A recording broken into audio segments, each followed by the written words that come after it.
Assalamualaikum warahmatullahi wabarakatuh. Apa kabar anak? Mudah-mudahan kalian tetap sehat walafiat. Marilah sebelum belajar kita berdoa terlebih dahulu. Berdoa mulai. Oke, selanjutnya anak-anak kita kali ini memasuki subtema 2, keberagaman makhluk hidup di lingkunganku. Pembelajaran pertama fokus pembelajaran bahasa Indonesia IPA IPS. Tujuan pembelajaran bisa kalian baca dan dipahami. Selain tumbuhan, hewan juga merupakan sumber daya alam yang perlu terus dijaga keseimbangan dan kelestariannya. Jika tidak, maka hewan-hewan tersebut akan menjadi langka dan punah seperti yang terjadi pada burung cendrawasih. Ayo kita cari tahu lebih lanjut. Ya, ini gambar burung cendrawasih.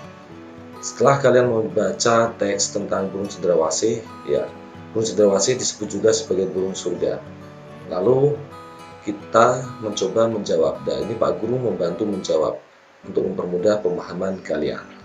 Burung cendrawasih menjadi salah satu sumber daya alam yang menjadi kebanggaan rakyat Papua dan dilestarikan karena bulunya yang sangat indah. Selain itu, burung cendrawasih merupakan spesies endemik yang hanya terdapat di Pulau Papua dan memiliki peran penting dalam adat budaya suku-suku di Papua. Keberadaan burung cendrawasih kian lama kian terancam. Apa yang menyebabkan hal tersebut terjadi? Ya, keberadaan burung cendrawasih semakin terancam karena adanya perburuan liar yang memanfaatkan keindahan bulu burung cendrawasih.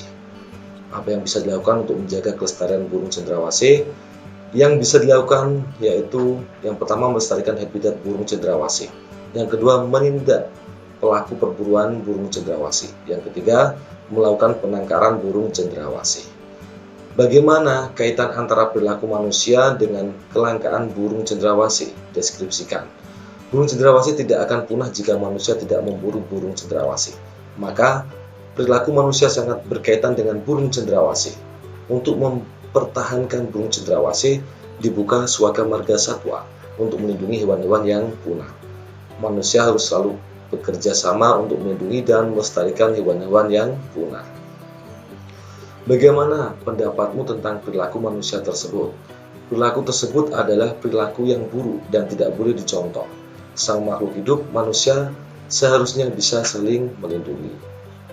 Apa akibatnya jika burung cendrawasih punah? Jika burung cendrawasih punah, maka keberagaman satwa Indonesia akan berkurang. Mungkin generasi yang akan datang hanya bisa menyaksikan keindahan burung cendrawasih hanya melalui gambar saja dan tidak bisa melihat secara langsung. Apa saranmu agar kelestarian burung cendrawasih tetap terjaga? Agar kelestarian burung cendrawasih tetap terjaga, diperlakukan adanya kesadaran bahwa keanekaragaman hewan harus dilestarikan dan tidak digunakan untuk kepentingan segelintir orang saja.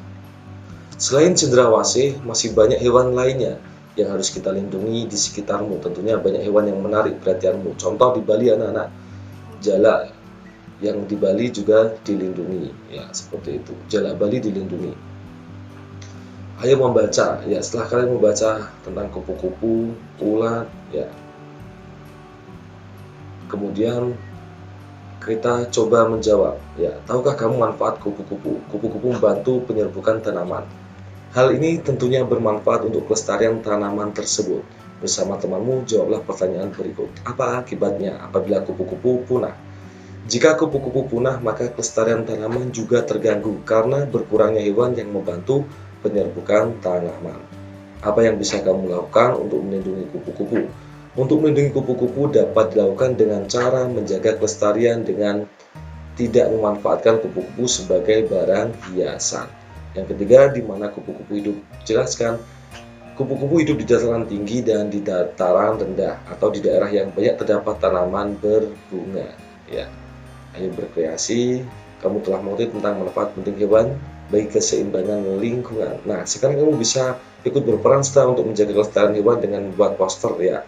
Kalian bisa mencoba membuat poster anak-anak. Ya, renungkan. Sebutkan hal penting yang kamu pelajari hari ini. Tadi kalian mau pelajari tentang apa? Burung cendrawasih yang harus kita lestarikan. Sikap apa yang dapat kamu aplikasikan dalam kehidupan sehari-hari? Jelaskan. Sikap yaitu kita harus berpikir dan berbuat bijak untuk berupaya melestarikan hewan dan tumbuhan di lingkungan kita. Oke.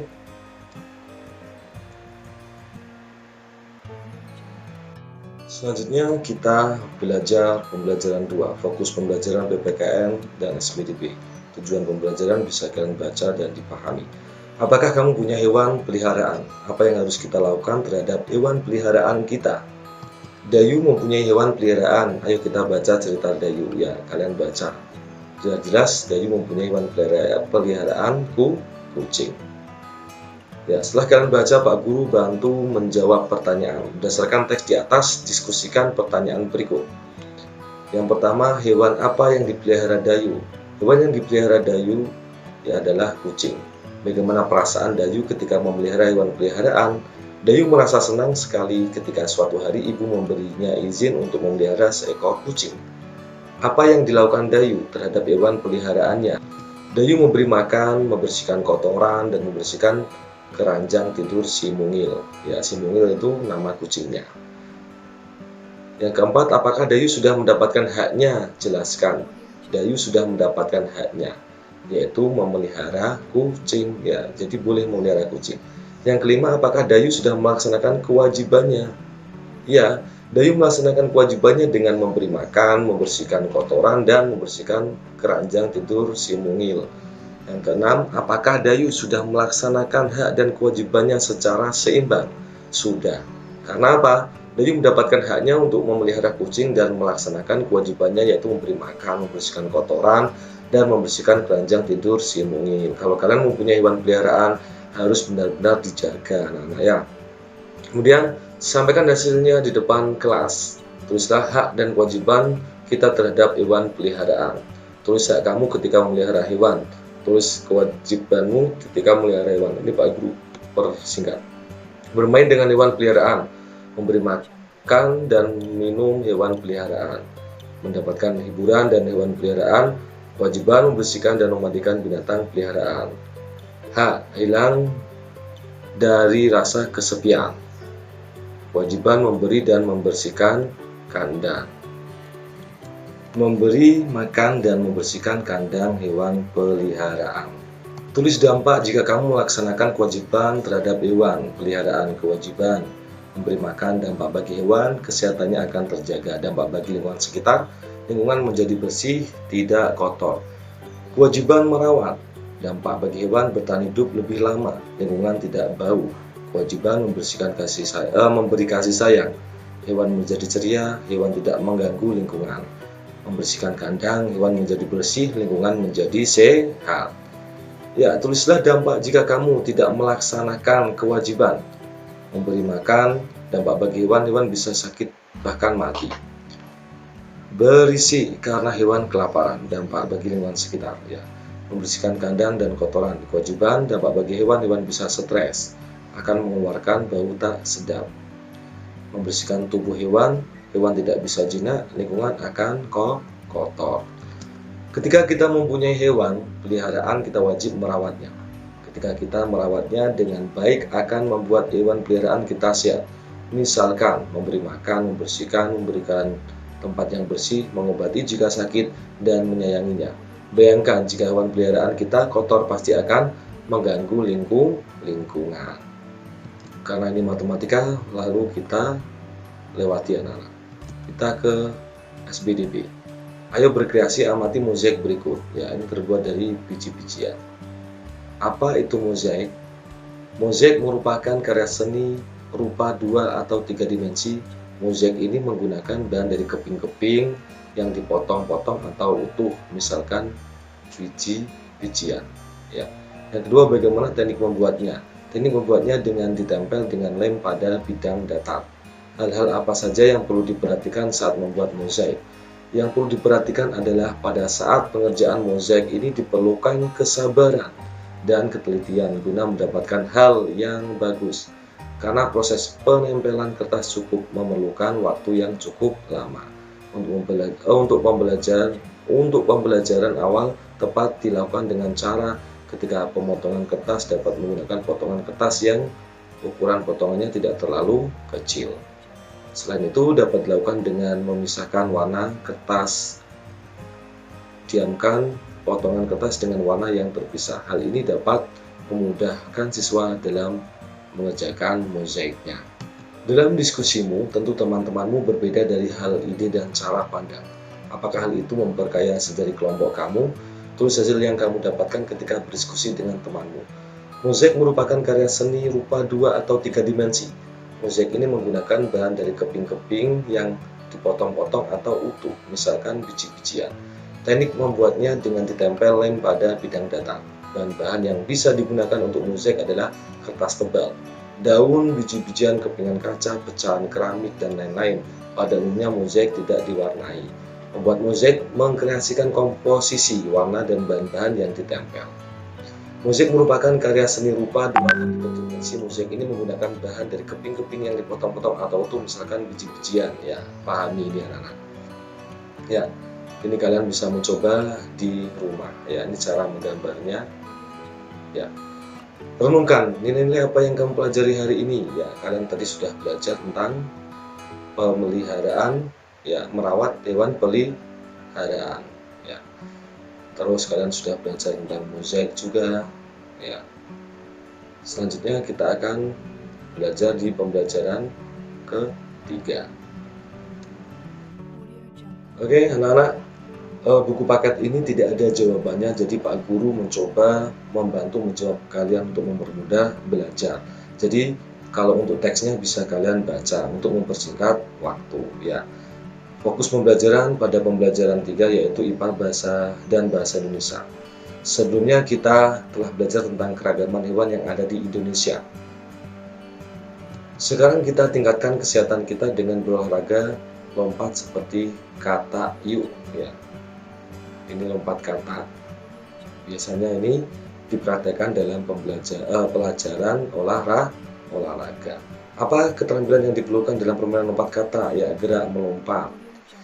Keterampilan mana yang sudah kamu lakukan dengan baik? Jawab disesuaikan dengan keterampilan sesuai yang sudah dilakukan. Keterampilan mana yang belum dapat kamu lakukan dengan baik?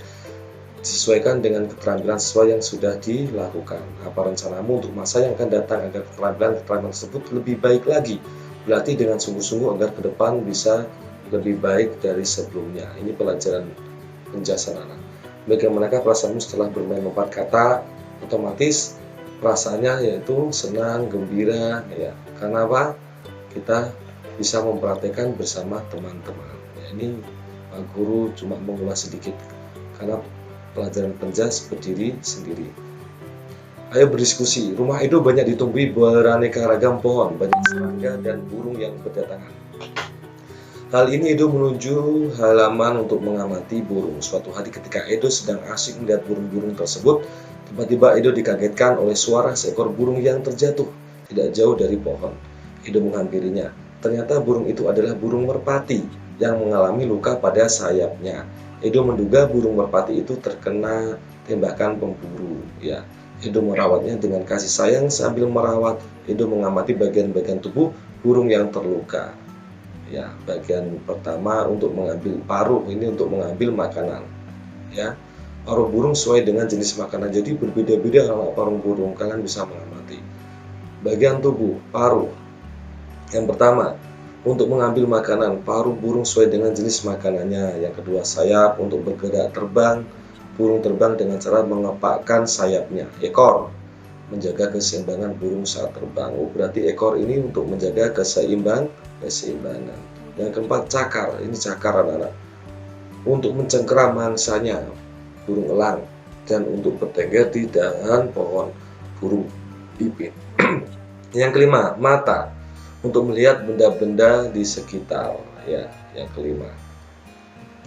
Apa yang akan kamu lakukan apabila menemukan hewan dalam keadaan seperti burung tersebut? Apabila saya menemukan burung dalam keadaan tertembak, saya akan menolong burung tersebut serta merawatnya. Ya, ini ada gambar laba-laba, ya, dan serangga, kumbang, ya, kumbang ini anak-anak. Bisa kalian pahami. Bagian tubuh, jumlah kaki laba-laba ada 8, ya, ada 8 jumlah kaki. Kumbang ada 6, ya, kanan kiri. Jumlah sayap tidak ada laba-laba. Serangga ada 2, jumlah mata 2 sama 2. Ciri-ciri kalau laba-laba membutuhkan makanan, sama serangga juga sama-sama membutuhkan makanan. Berkembang biak dengan bertelur, kalau ya sama berkembang biak dengan bertelur, ya kumbang. Memiliki mata sederhana, kalau kumbang memiliki mata majemuk. Laba-laba memiliki rahang penusuk, serangga memiliki rahang pengunyah. Laba-laba tidak bisa terbang, serangga bisa terbang. Laba-laba tidak memiliki antena, serangga memiliki antena. Ya, ini diagram Venn. Ya, lengkapi diagram berikut untuk menampilkan persamaan dan perbedaan antara laba-laba ini tadi. Kalian buat diagram Venn seperti ini. Awalnya dari tabel. Ya. Nah, pelajaran kali ini anak-anak sudah kita pelajari semua. Ayo renungkan materi apa yang sudah kamu pahami dengan baik. Kita tahu ya tentang ciri-ciri hewan. Ya, materi apa yang masih belum kamu pahami. Kalau belum pahami, kalian bisa baca dan lihat jawaban kembali dalam video ini. Oke anak-anak, mudah-mudahan bermanfaat pada pembelajaran kali ini. Pembelajaran 1, 2, dan 3 pembahasan kunci jawaban dalam buku paket. Mudah-mudahan bermanfaat. Jangan lupa selalu rajin belajar, beribadah, dan berolahraga. Mudah-mudahan bermanfaat. Mari kita akhiri pembelajaran kali ini dengan bacaan hamdalah. Alhamdulillah. Wassalamualaikum warahmatullahi wabarakatuh.